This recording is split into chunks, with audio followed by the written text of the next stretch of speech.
Top rock and walk. My bag? Yeah, paper lip. Yeah.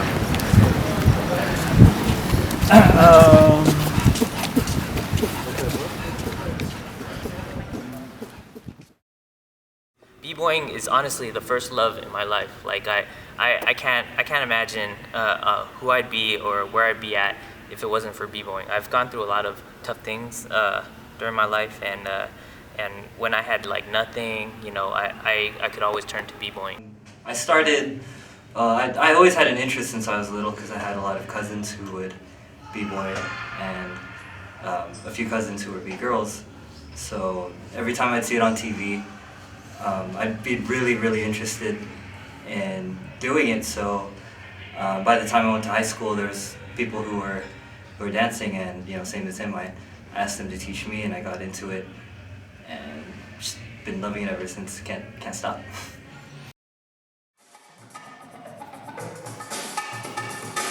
Did you retire yourself?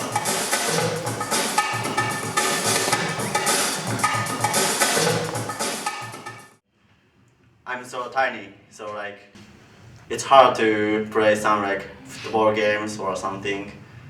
But like many b-boys are so small, like smaller than me. So like, oh, I can win. I can beat them. I just thought that, like that. Yeah. So I started.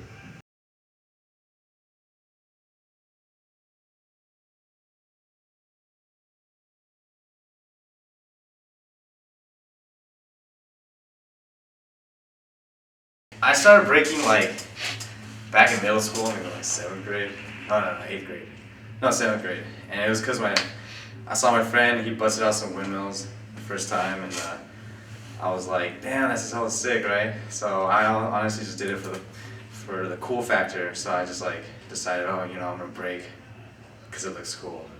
Eventually, there was like some like upperclassmen in Newark, and that came over to our junior high and showed us like some of their stuff, and I was like, oh snap, man, this is crazier. But I was always like sort of the footwork kind of guy, kind of like, yeah, so I always did like footwork back in middle school. And then high school came around, and me and my friend, a lot of my friends stopped breaking around like sophomore year, so I only had like a few people in my grade that started breaking.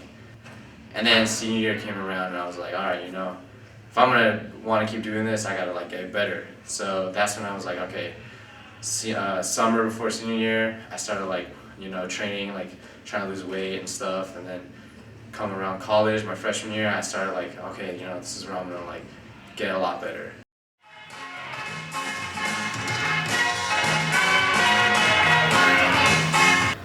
Back then, I had really bad self-esteem, really low self-esteem, and I remember one day, you know, like I saw these kids and they're like doing these crazy moves, and they were just doing this amazing stuff, and I one day like got the guts to go up to them, walk up to them, and I asked them, you know, hey, that stuff's pretty cool. Could you guys show me?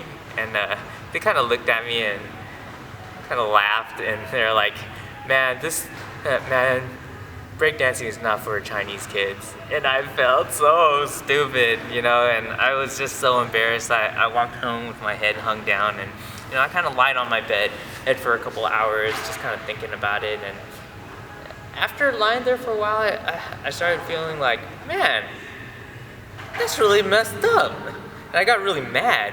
So like, I was like, screw this. I'm gonna learn how to do this, and I'm just gonna learn how to do this. So I went home every day after school. I practiced like maybe like 2 or 3 hours in front of a TV. I didn't have a mirror, so I just practiced in front of the TV because there's a reflection.